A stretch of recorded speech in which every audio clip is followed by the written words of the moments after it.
Khalid bin Walid, salah satu jenderal terhebat dalam sejarah Islam, yang dikenal karena strategi perangnya yang brilian dan keberanian tanpa tanding. Awalnya ia adalah musuh Islam, pemimpin pasukan Quraisy yang menyebabkan kekalahan kaum muslimin dalam perang Uhud. Namun, takdir membawanya kepada hidayah. Setelah memeluk Islam, Khalid menyerahkan seluruh hidupnya untuk memperjuangkan agama yang dahulu ia perangi. Dari Perang Mu'tah, di mana ia menyelamatkan pasukan muslim dari kehancuran melawan 200.000 pasukan Romawi hingga ekspedisi-ekspedisi besar ke Persia dan Syam. Dalam setiap pertempuran, ia menunjukkan kecerdikan, keteguhan hati, dan keberanian luar biasa. Aku berperang bukan demi Umar, tapi demi Allah. Begitulah prinsip hidupnya. Jangan lupa subscribe channel kami. Di bawah langit biru yang bersinar terang, kota Madinah kembali dipenuhi kesibukan. Para sahabat berlalu lalang di antara Masjid Nabawi dan rumah-rumah kaum muslimin. Namun hari itu berbeda. Suara seruan dari Bilal bin Rabah terdengar lebih lantang dari biasanya. Ada pesan penting yang harus disampaikan Rasulullah Shallallahu Alaihi Wasallam kepada umat Islam. Wahai kaum muslimin, bersiaplah kalian. Telah gugur utusan Allah, Harits bin Umair al-Azdi, di tangan penguasa Ghassan di Syam. Sungguh, ini adalah penghinaan terhadap utusan Islam. Suara itu menggetarkan hati. Rasulullah Shallallahu Alaihi Wasallam memanggil para sahabat terdekat untuk bermusyawarah. Di antara mereka yang hadir adalah Zaid bin Haritsah, Ja'far bin Abi Thalib, dan Abdullah bin Rawahah. Ketiganya memandang Rasulullah dengan penuh kesiapan. Mata mereka memancarkan semangat jihad dan keimanan yang tak tergoyahkan. Wahai Zaid, engkaulah panglima perang ini. Jika engkau gugur, Ja'far akan menggantikanmu.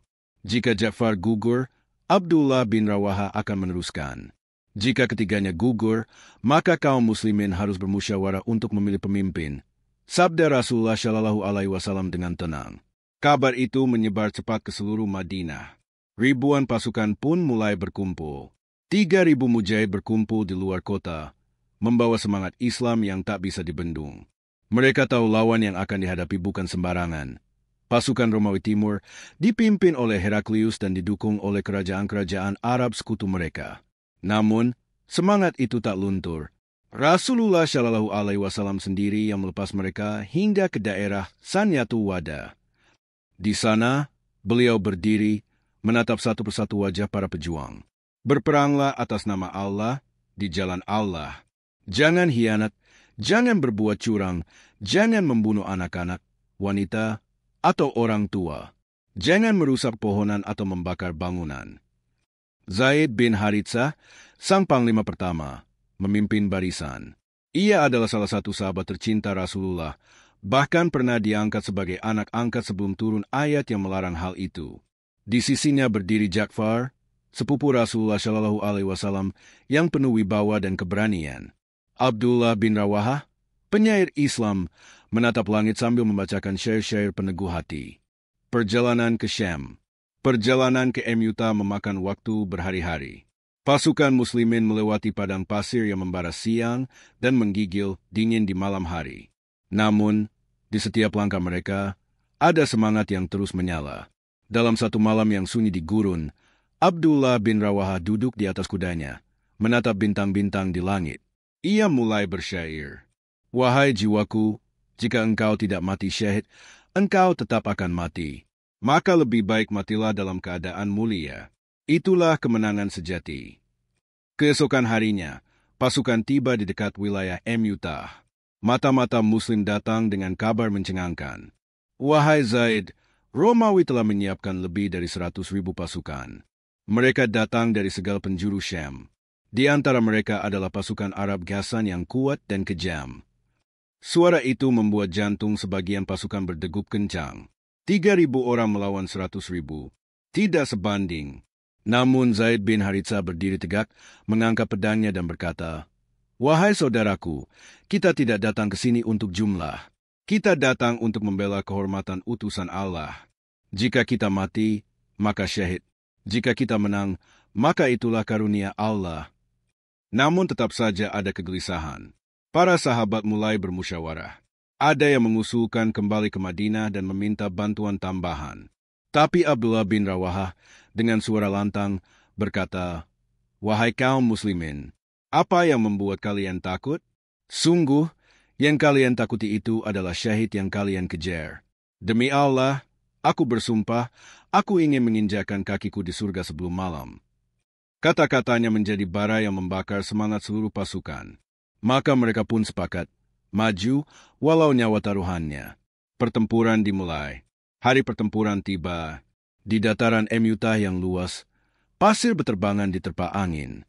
Pasukan muslimin berbaris rapi, sedangkan pasukan Romawi membentang laksana lautan manusia dan kuda. Zaid bin Haritsah memegang panji Rasulullah. Dengan suara takbir, ia menyerbu musuh. Perang pun pecah. Denting pedang, gemuruh kuda, dan teriakan prajurit mengguncang tanah Emyutah.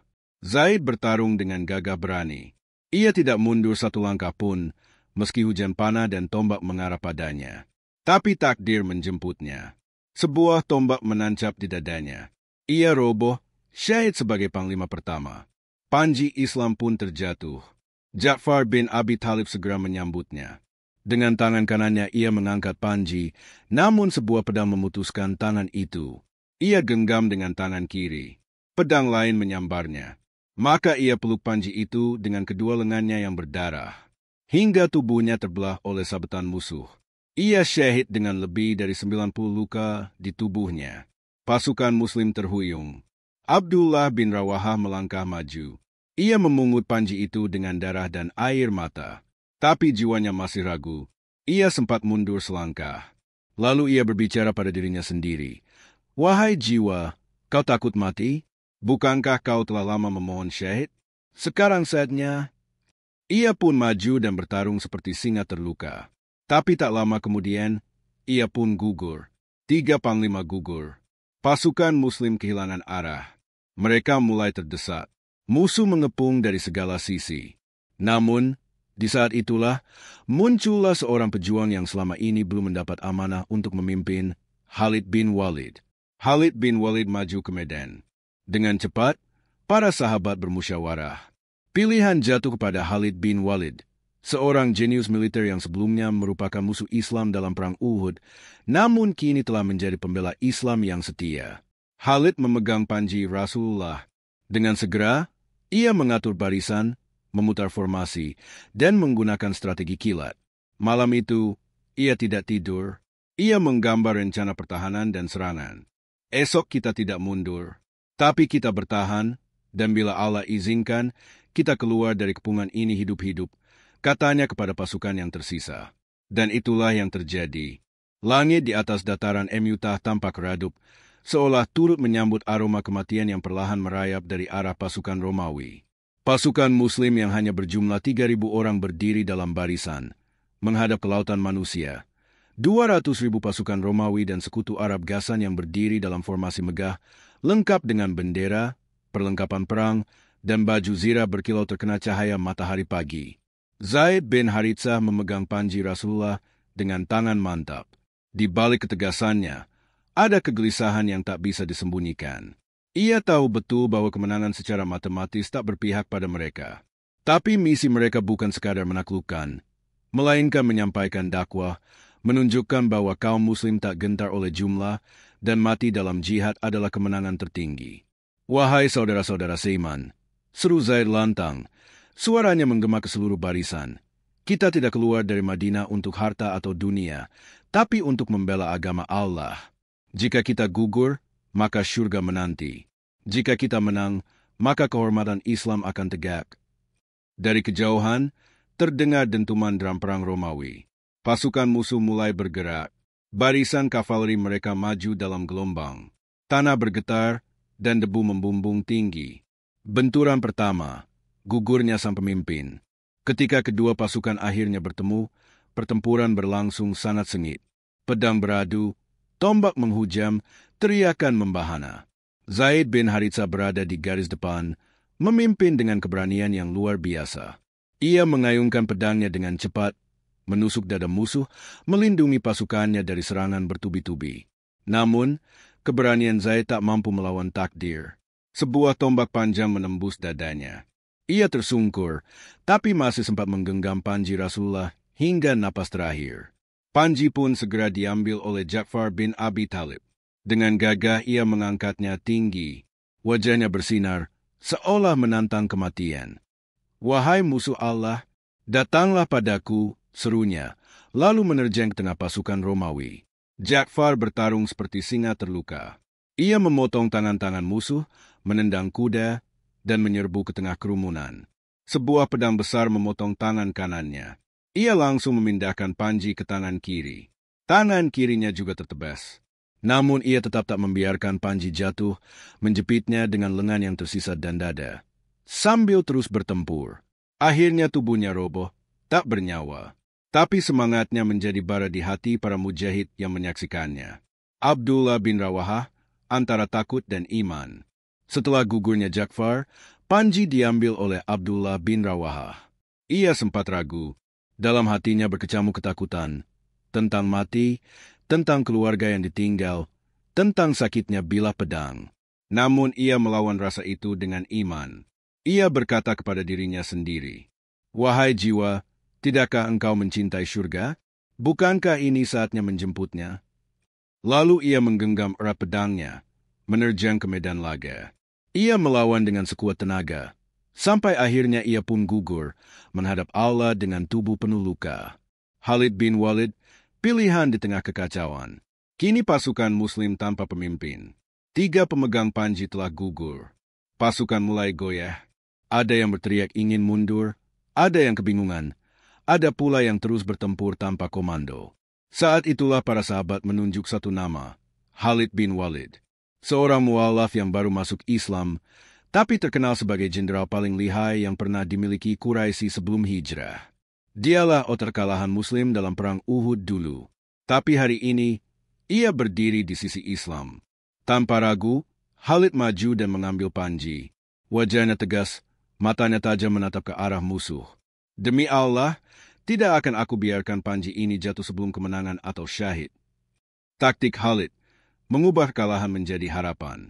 Khalid tahu bahwa jika mereka terus bertempur tanpa rencana, habislah pasukan ini. Maka ia segera mengatur strategi. Pertama, ia mengganti posisi sayap kanan dan kiri pasukan Muslim agar tampak seperti datangnya bala bantuan baru. Musuh yang melihat perubahan barisan mulai ragu. Kedua, ia memerintahkan pasukannya mundur perlahan tapi tetap bertahan sambil menyerang balik. Ketiga, ia memanfaatkan kondisi medan untuk memaksa Romawi bertempur di area yang sempit, membatasi keunggulan jumlah mereka. Dalam sehari, Khalid mengganti 9 pedang. Semuanya patah karena terus menebas musuh. Ia dikenal dengan julukan pedang Allah yang terhunus. Setelah hari itu, malam di bawah langit Emyutah. Saat malam tiba, Khalid memerintahkan penarikan mundur secara taktis. Dengan membakar api unggun lebih banyak dari biasanya, ia memberi ilusi kepada musuh bahwa pasukan Muslim sedang mendapat tambahan bala bantuan. Romawi, yang kelelahan dan mulai takut, tak mengejar. Mereka khawatir ini jebakan. Khalid berhasil membawa pulang sisa pasukan ke Madinah selamat. Meski secara jumlah tak seimbang, semangat juang kaum Muslim tak pernah goyah. Dan berkat kepemimpinan Khalid, bencana besar berhasil dicegah. Kepulangan sang pahlawan. Langkah kaki para pasukan yang tersisa dari perang Emyutah menggema pelan di pinggiran kota Madinah. Mereka berjalan pulang dalam sunyi, menyisakan hanya luka, kenangan, dan tubuh-tubuh penuh debu dan darah kering. Dari 3.000 prajurit, hanya sepertiganya kembali dengan utuh. Sebagian besar lainnya telah syahid, terluka, atau tak ditemukan. Wajah Khalid bin Walid keras dan dingin. Ia berjalan di depan, menggenggam panji Rasulullah yang sobek di tepinya, namun masih tegak. Para sahabat menunduk menghormatinya, sebagian dengan mata berkaca-kaca. Namun begitu mereka memasuki gerbang Madinah, bukan pujian yang mereka temukan. Terdengar teriakan, "Kalian lari dari medan perang. Mana syahid yang kalian janjikan? Kenapa kalian tak mati di jalan Allah seperti Zaid, Ja'far, dan Abdullah?" Anak-anak dan sebagian penduduk Madinah melemparkan debu ke arah pasukan yang pulang. Di mata mereka, ini adalah kegagalan. Kaum Muslim terlalu lama terbiasa dengan kemenangan-kemenangan kecil, sehingga tak mengerti apa artinya strategi. Wajah Khalid tetap datar. Ia tak membalas hinaan. Ia hanya terus melangkah ke Masjid Nabawi, membawa kesedihan dan kepedihan dalam diam. Rasulullah menjawab segalanya. Di masjid, Rasulullah menyambut mereka. Begitu melihat panji itu, beliau menunduk. Tangisan pelan terdengar dari bibir beliau. Beliau telah tahu bahwa Zaid, Ja'far, dan Abdullah gugur. Namun, Rasulullah tak mencela yang pulang. Ia malah berdiri, lalu memeluk Khalid bin Walid. "Bukan kalian yang kalah," kata Rasulullah dengan suara lembut, "tapi Allah yang menunda kemenangan kalian. Dan engkau, wahai Khalid, engkau adalah Saifullah al-Maslul, pedang Allah yang terhunus. Tidak akan pernah engkau dikalahkan selama membawa panji kebenaran." Sekejap, suara cacian di luar berubah menjadi tangis. Penduduk Madinah menyadari kesalahan mereka. Mereka berkerumun meminta maaf, mencium tangan para pasukan, menyambut mereka seperti pahlawan. Tapi Khalid, meski hatinya lega, tak membiarkan pujian membuatnya tinggi hati. Ia berkata, "Aku hanya seorang hamba yang datang terlambat. Zaid, Ja'far, dan Abdullah telah pergi lebih dulu menuju kemenangan sejati. Aku hanya penjaga panji agar ia tak jatuh ke tanah." Kabar dari Medan dan misi baru.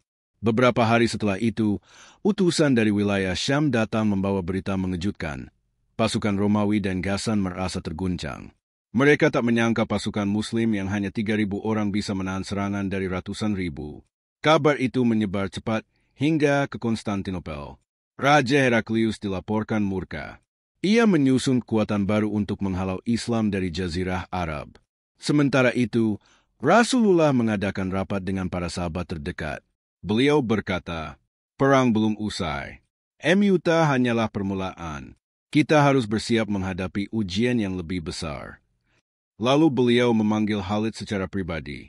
"Wahai Khalid," kata beliau, "dalam waktu dekat, engkau akan memimpin pasukan lagi.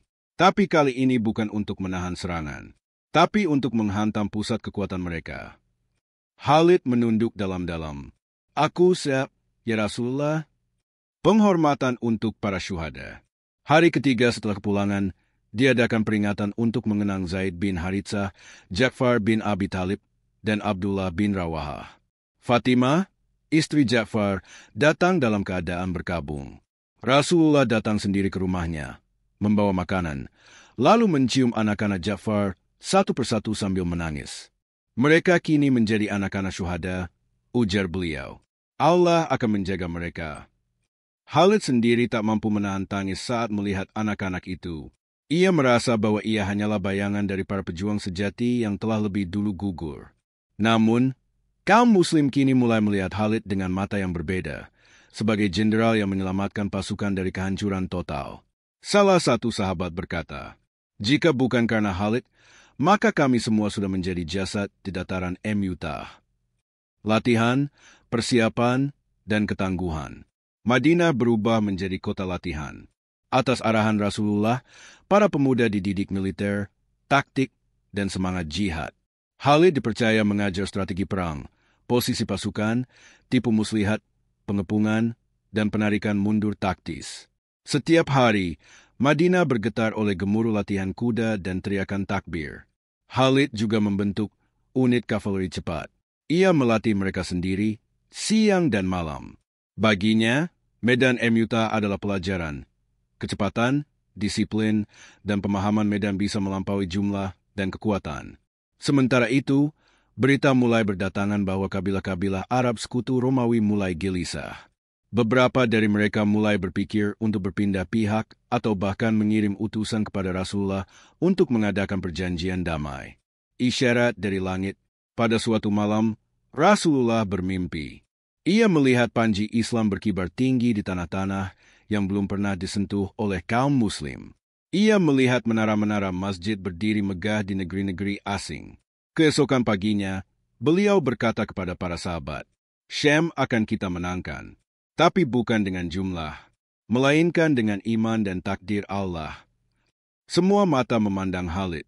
Mereka tahu siapa yang akan menjadi pelaksana dari mimpi itu. Rasulullah memandang Khalid dan berkata, "Waktumu akan tiba. Dan ketika itu datang, jangan ragu, jangan gentar. Karena tanganmu adalah tangan yang dipilih oleh Allah untuk mengayunkan pedangnya. Perintah yang menggetarkan padang pasir. Waktu berjalan cepat. Tak lama setelah kekalahan moral pasukan Romawi di Emyuta, Rasulullah mengeluarkan perintah besar, ekspedisi menuju utara, langsung ke jantung kekuasaan Ghassan dan wilayah Kekaisaran Bizantium.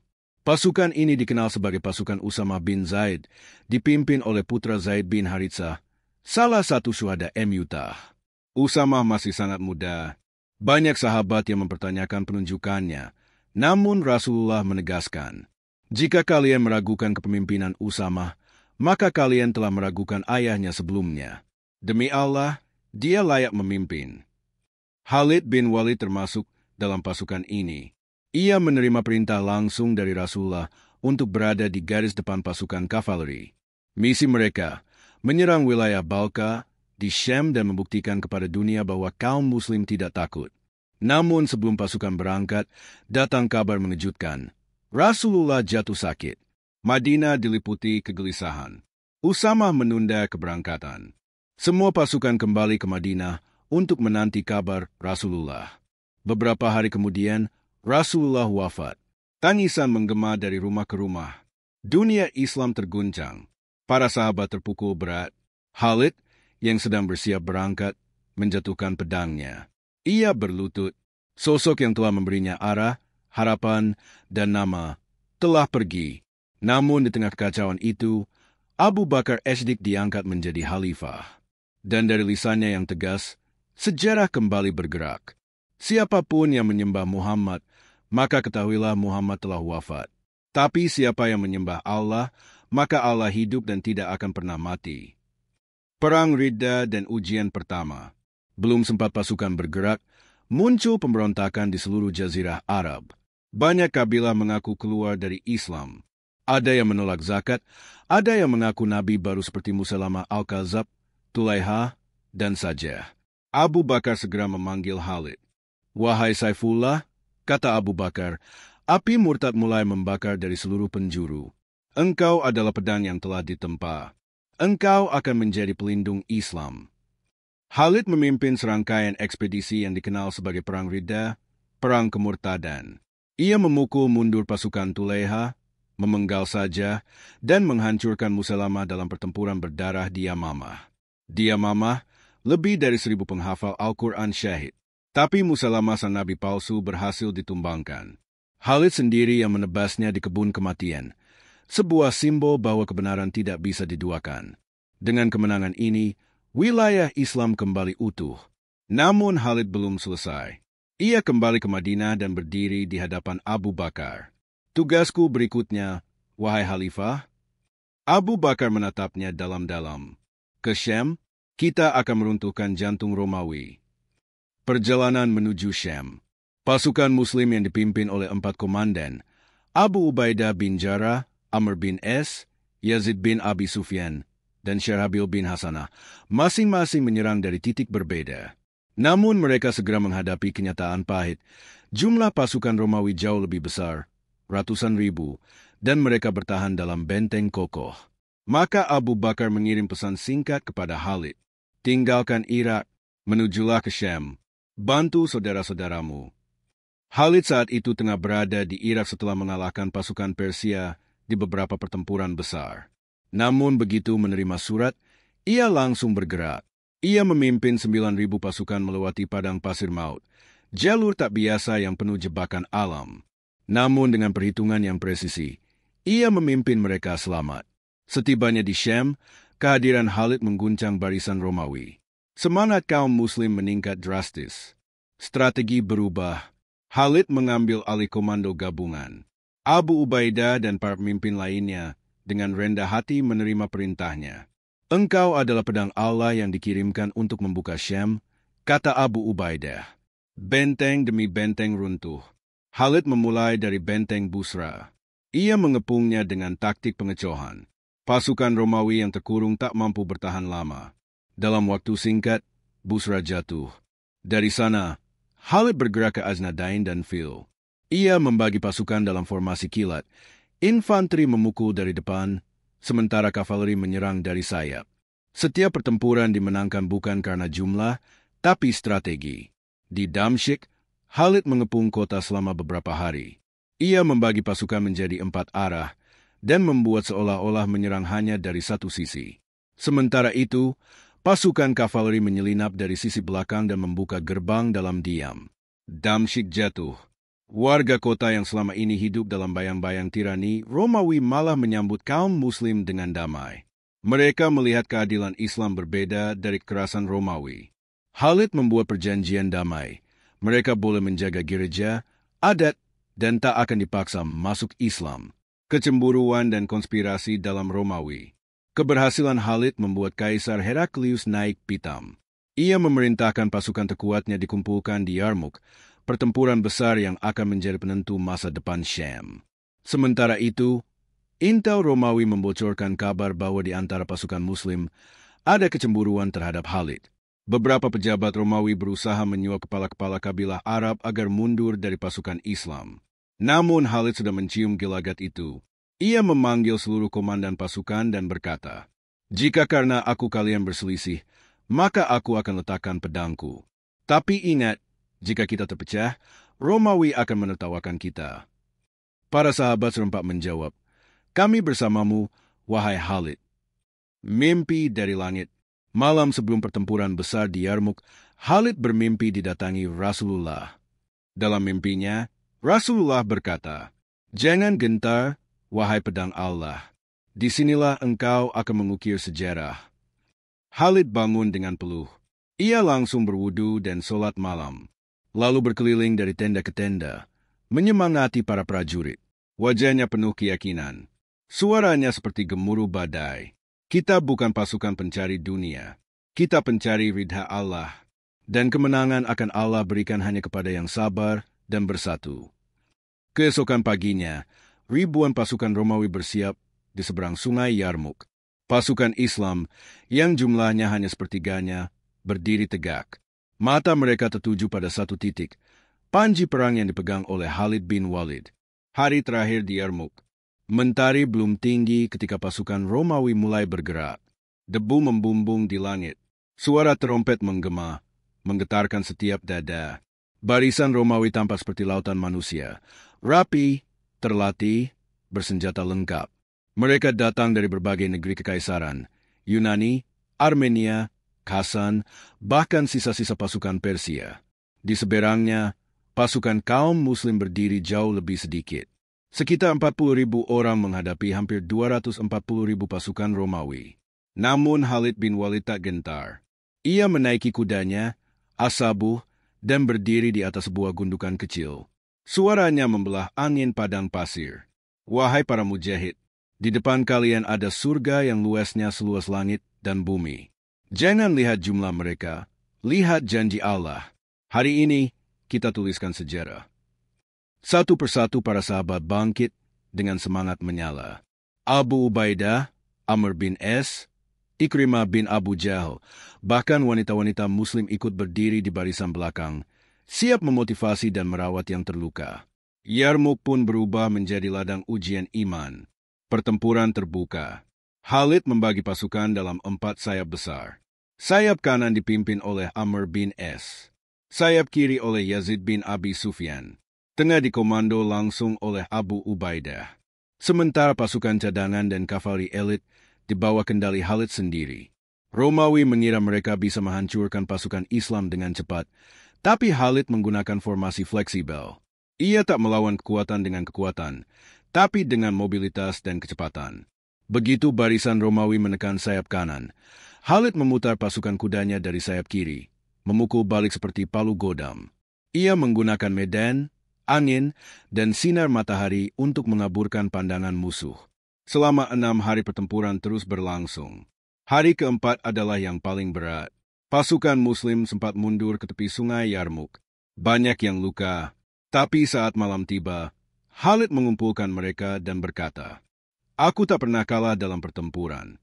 Bukan karena aku kuat, tapi karena aku percaya pada janji Allah. Malam ini, kita berdoa. Besok, kita bangkit." Dan benar, hari ke-7 menjadi hari yang mengguncang dunia. Serangan kilat sang pedang Allah.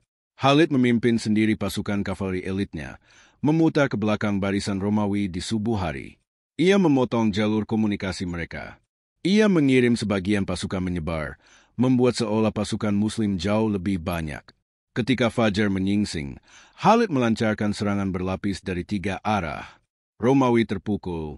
Mereka panik. Banyak yang mencoba mundur ke sungai, namun jalur sudah dipotong.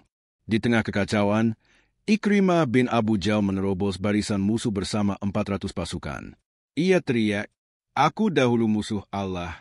Hari ini aku ingin mati di jalannya." Mereka semua gugur syahid. Namun pengorbanan mereka menggetarkan semangat muslimin. Seruan takbir menggema tiada henti. Pasukan Romawi runtuh satu persatu. Ada yang lari ke utara. Ada yang tenggelam di Yarmuk. Hari itu, dalam sejarah Islam, tercatat sebagai kemenangan paling gemilang atas Kekaisaran Romawi Timur. Heraklius, Kaisar Bizantium, dari kejauhan hanya bisa berujar dengan getir, "Selamat tinggal, Suriah. Kalian tidak akan kembali kepadaku selamanya." Keputusan yang mengejutkan. Setelah kemenangan besar itu, Khalid bin Walid bersama pasukannya menaklukkan kota demi kota, Homs, Aleppo, hingga menekan ke Antakya. Namun di tengah euforia kemenangan, datang sebuah surat dari Khalifah Umar bin Khattab. Isinya mengejutkan semua orang. "Aku mencopot Khalid dari jabatan Panglima. Sebagai gantinya, Abu Ubaidah bin Jarrah ditunjuk menjadi pemimpin tertinggi." Sebagian pasukan tak terima. Mereka tahu Khalid adalah otak di balik kemenangan demi kemenangan. Namun Khalid sendiri menerima perintah itu tanpa bantahan sedikitpun. Ia berkata, "Aku berperang bukan demi Umar. Aku berperang demi Allah." Sejak saat itu, Khalid tetap ikut dalam ekspedisi sebagai prajurit biasa. Ia tetap berjuang tanpa pamrih. Abu Ubaidah sendiri begitu menghormati Khalid. Ia sering berkata, "Aku hanyalah nama, tapi di balikku berdiri pedang Allah." Tahun-tahun terakhir, setelah penaklukan Syam, Khalid banyak tinggal di Homs. Ia menolak semua hadiah besar. Ketika wafat, tidak ada harta tersisa di rumahnya kecuali pedang dan seekor kuda. Di hari-hari terakhirnya, ia menangis. Seseorang bertanya, "Wahai Khalid, mengapa engkau menangis? Bukankah engkau telah berjihad sepanjang hidupmu?" Khalid menjawab, "Aku telah ikut lebih dari 100 pertempuran. Tak ada sejengkal tubuhku kecuali ada luka tombak, panah, atau pedang. Tapi kini aku mati di atas ranjang seperti unta tua. Semoga para pengecut tidak pernah tidur tenang." Khalid bin Walid wafat dalam usia sekitar 50-an tahun di Homs tanpa pernah kalah dalam satu pertempuran pun sepanjang hidupnya. Ia bukan hanya panglima, ia adalah legenda, warisan abadi seorang pedang. Khalid bin Walid tak meninggalkan istana, tak meninggalkan tanah luas. Tapi ia meninggalkan jejak peradaban. Ia membuka pintu Syam untuk Islam. Ia menunjukkan bahwa kemenangan bukan karena jumlah, tapi keyakinan dan strategi.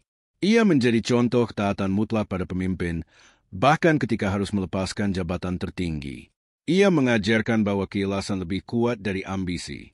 Nama Khalid tetap hidup di setiap buku sejarah Islam, di setiap medan perang, di setiap hati yang berani menghadapi kebenaran.